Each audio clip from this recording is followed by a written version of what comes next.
এটা মহাপ্রভু বিশেষ কৃপা করার জন্যই প্রতিবাদ এসেছিলেন। তার মধ্যে আমরা যারা এখানে আমরা অন্য দেশ থেকে এসে এখানে আছি, অর্থাৎ আমরা প্রবাসী বাঙালি, তাই তো আমাদের অনেক ধন্য যে আমরা মহাপ্রভুকে ভুলিনি বা মহাপ্রভু আমাদেরকে ভুলেনি।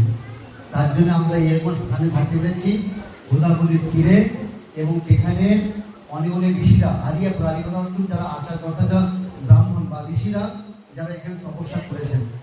মহারাজ বললেন এখানে শুরু করে ঘাট পর্যন্ত, এবং যেখানে আমি জানতাম এখানটা দুর্গা মায়ের মন্দির আছে, যে মা স্বয়ং অপরিচিত এখানে রাজার ঘুরে পালিত হতেন, এবং বর্তমান অনেক প্রসিদ্ধ মন্দির যারা এখানে আস্থা বিশ্ব এখানে কে কে দর্শন করেছেন সবাই, তাহলে আপনার অনেক ধন্য। আমি এখন দর্শন করিনি, আমার একটু সৌভাগ্য হয়ে দর্শন করবো।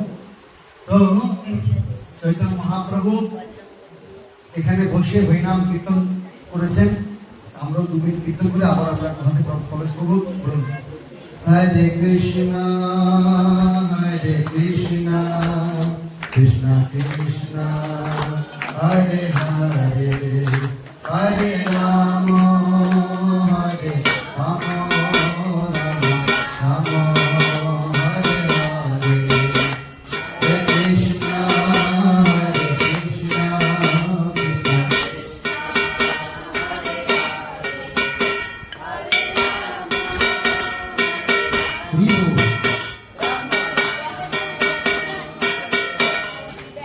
মায়ের জীবনে অনেক সৌভাগ্য লাভ হয়েছে, তাদের পুণ্য কম, তাদের সৌভাগ্য একটা কম।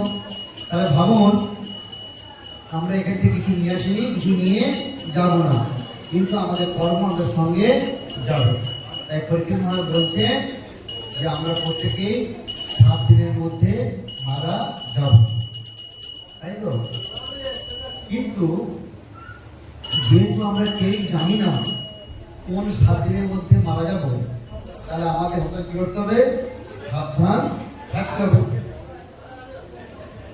কোনো জায়গায় কোনো টাইমে ল্যান্ডফল হবে, এই অ্যাক্সিডেন্ট দেখে আসবে।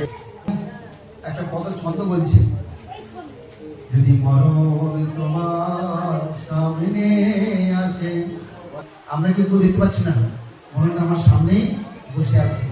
মাঝে মাঝে কথা বলছে মরণ আমাদের সামনেই বসে আছে। তাহলে কি হবে? তাহলে আমাদের কি করতে হবে?